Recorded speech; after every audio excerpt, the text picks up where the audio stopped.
छोटी सी बच्ची छाया जो अपने माता पिता के साथ रहती है। उसकी माँ बीमार है और बिस्तर पर लेटी हुई है। पिता का चेहरा चिंता में डूबा हुआ है। छाया बेटा, तुम्हारी माँ की तबीयत ठीक नहीं है। भगवान से प्रार्थना करो कि वह जल्दी ठीक हो जाए। हे भगवान, मेरी माँ को कुछ नहीं होना चाहिए। मेरी माँ को बचा लीजिए। सुनिए जी, छाया का ध्यान रखना। इसे कभी अकेला मत महसूस होने देना। तुम चिंता मत करो, मैं छाया का पूरा अच्छे से ध्यान रखूंगा। तुम बस ठीक हो जाओ। माँ, अब जल्दी से ठीक हो जाओ। छाया मेरी बच्ची, तुम बहुत अच्छी हो। हमेशा अपने पापा का ध्यान रखना और अपना भी। पर समय तो किसी के लिए भी नहीं रुक सकता। धीरे धीरे माँ की हालत बिगड़ती जाती और वह अपनी बेटी और पति की आंखों के सामने ही दम तोड़ देती।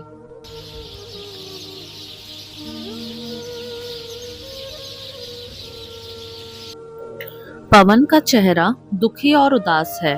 घर में अकेला महसूस करता है। कैसे करूंगा सब कुछ, घर का काम और मेरी छोटी सी छाया, उसकी माँ के बिना सब कितना मुश्किल हो गया है। पवन के लिए दिन रात एक हो गए थे। सुबह काम करने जाना, शाम को घर का काम करना और छाया का ध्यान रखना।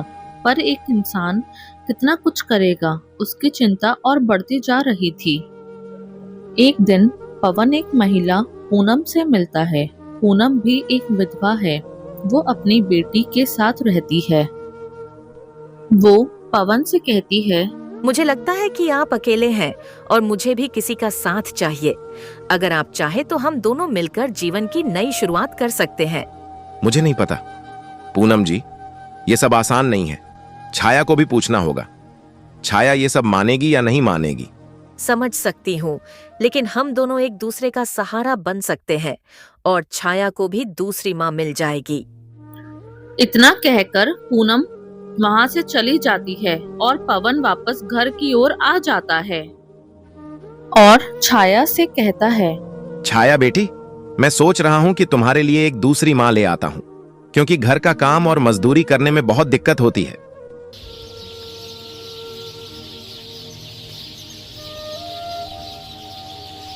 छाया बेटी, यह तुम्हारी माँ है, अब हमारे साथ रहेगी। तुम्हें एक नई माँ मिल गई है।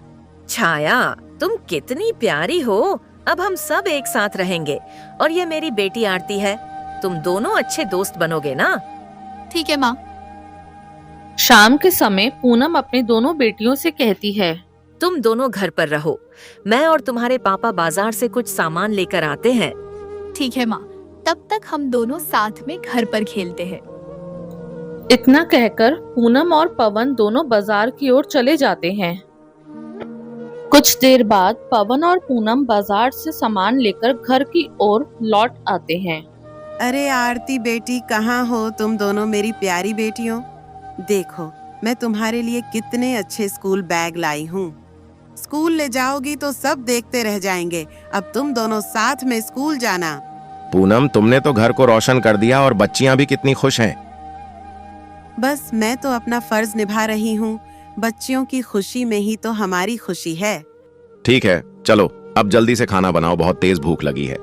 ठीक है जी, मैं जल्दी से खाना बना देती हूँ। सब लोग मिलकर खुशी से खाना खाते हैं और सो जाते हैं।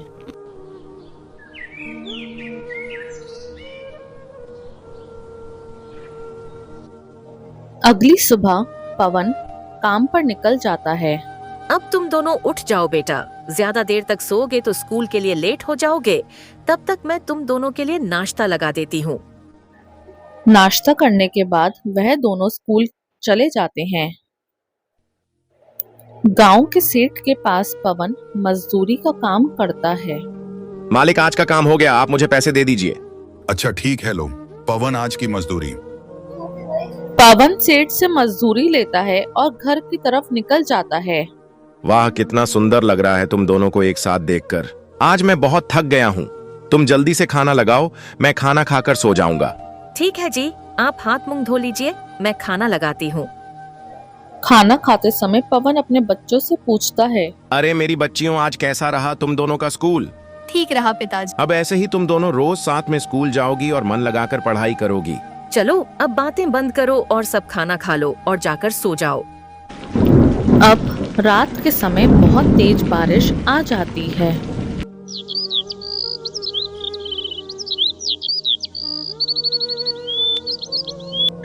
अगली सुबह पवन काम पर चला जाता है। तभी सेठ जी पवन से कहते हैं, अब बरसात का मौसम आ गया है, तुमने कल तो देखा ही होगा कितनी तेज बारिश हुई है।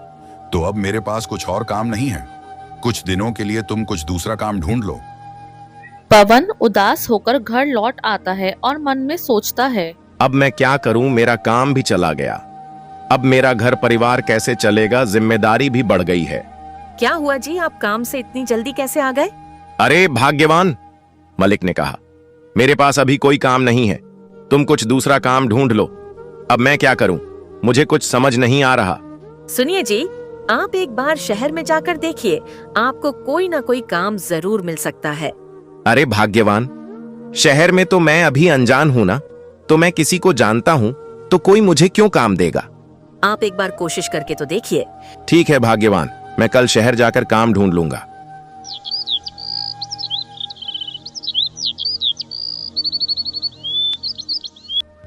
अगली सुबह पवन शहर के लिए निकल जाता है। काम ढूंढने के लिए शहर पहुंचता है। पवन का दोस्त उसे मिल जाता है। अरे पवन, कैसा है भाई? कैसे आना हुआ शहर?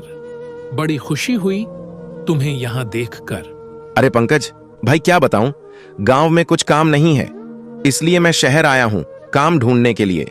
पवन भाई, तुमने बहुत अच्छा किया, शहर चले आए। मैं एक सेठ जी को जानता हूं, तुम उनके पास जाओगे तो तुम्हें काम मिल जाएगा। पंकज भाई, तुमने मेरे बुरे समय में मेरी बहुत मदद की है, मैं तुम्हारा यह एहसान कैसे चुकाऊंगा। अच्छा ठीक है पवन भाई, तुम सेठ जी से मिल लेना, अब मैं चलता हूं। इतना कहकर पंकज वहां से चला जाता है और पवन सेठ जी के यहाँ पहुंच जाता है। सेठ जी, मैं गांव से आया हूं शहर काम के लिए, क्या आपके पास मुझे कुछ काम मिलेगा? तुम्हारा नाम क्या है, तुम क्या काम करते हो? सेठ जी, मेरा नाम पवन है, मैं गांव में मजदूरी का काम करता हूं। ठीक है पवन, तुम कल से काम पर आ जाना। तुम्हारे रहने और खाने की व्यवस्था मैं खुद करके दूंगा। ठीक है सेठ जी, मैं कल से टाइम पर आ जाऊंगा। पवन शाम को वापस अपने गांव पहुंच जाता है। अरे भाग्यवान, मुझे शहर में नौकरी मिल गई है, अब मैं वहीं रहूंगा। मेरा खाना पीना रहना सबकी व्यवस्था सेठ जी ही करेंगे। मुझे कल ही शहर के लिए निकलना होगा। तुम्हें कोई परेशानी तो नहीं है ना? नहीं जी, आप कैसी बातें कर रहे हैं? मैं पीछे से बच्चों और घर का पूरा ध्यान रखूंगी, आप बेचिंत होकर जाइए।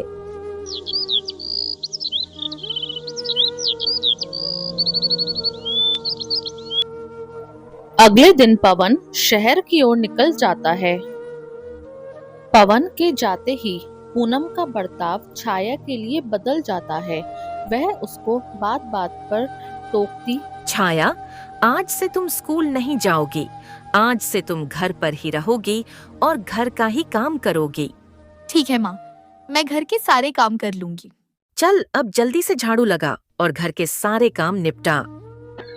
छाया अभी झाड़ू लगाकर बैठी ही थी कि अचानक से उसकी माँ आ जाती है और कहती है, क्यों री छाया, तू यहाँ मजे में आराम से बैठी है?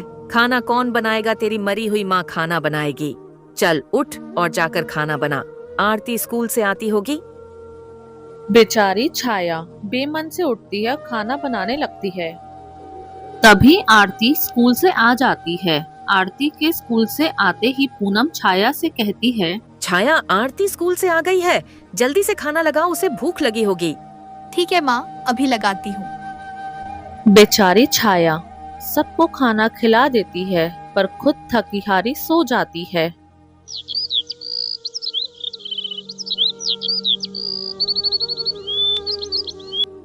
छाया को सुबह उठने में थोड़ी देर हो गई, तभी उसकी माँ आकर बोलती है, छाया, तू अभी तक सोई पड़ी है, घर का काम कौन करेगा? तेरा बाप उठ और जल्दी से सारे घर के काम कर। बेचारी छाया दुखी मन से घर के कामों में लग जाती है, फिर भी उसकी सौतेली माँ उसको बात बात पे सुनाती रहती है। छाया, ओ छाया, क्यों री कामचोर, एक झाड़ू लगाने में इतना लेट बाकी का काम कौन करेगा? कर तो रही हूँ माँ। बेचारी छाया करे भी तो क्या करे। अब तुम मुझसे जबान चलाएगी नालायक? जा जाकर बचा हुआ काम कर। अगर तुझे काम करने में लेट हो गया तो तुझे आज रात का खाना नहीं मिलेगा। बेचारी छाया रोते रोते बर्तन धोने लगती है, पर उसका दुख समझने वाला कोई नहीं था। रात के खाने में पूनम अपना और आरती के लिए अच्छा अच्छा खाना बनाती है, लेकिन छाया को बासी रोटी ही नसीब होती है। बेचारी छाया उदास मन से पूछती है, माँ, क्या मैं यह खाना नहीं खा सकती? आपने मुझे बासी रोटी क्यों दी है? मैं भी तो इंसान हूँ। आप मेरे साथ ऐसा क्यों कर रहे हो? पहले तो आप ऐसे नहीं थे, पर पिताजी के जाते ही आप ऐसे क्यों हो गए हो?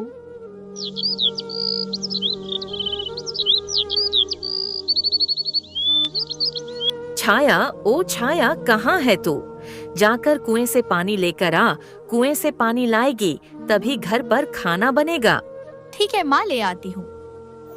छाया कुएं से पानी भरने जाती है, तभी दादी की नजर छाया पे पड़ती है। छाया बेटी, कैसी है तू?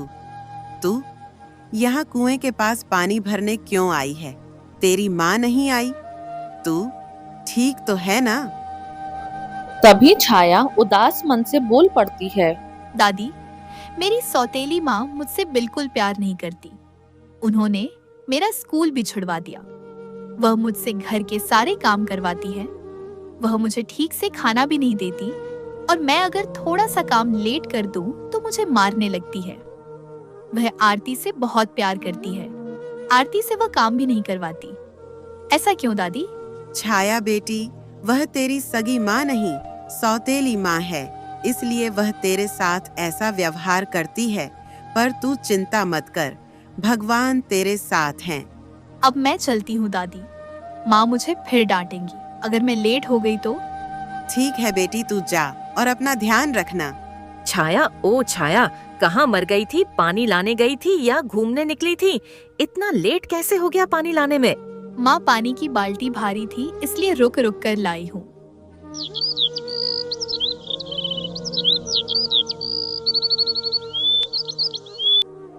पवन शहर से गांव वापस आ जाता है, तभी उसे रास्ते में दादी माँ मिलती हैं। अरे पवन बेटा, तू शहर से कब आया? कैसा है तू? छाया बेटी कैसी है? तुझे पता है, जब तू घर नहीं था तो छाया की माँ छाया पर कितना अत्याचार करती थी। उसका स्कूल छुड़वा दिया, उसको खाने के लिए नहीं देती थी और उसे आए दिन मारती रहती थी। छाया बहुत परेशान है बेटा, तू देख उसको जाकर।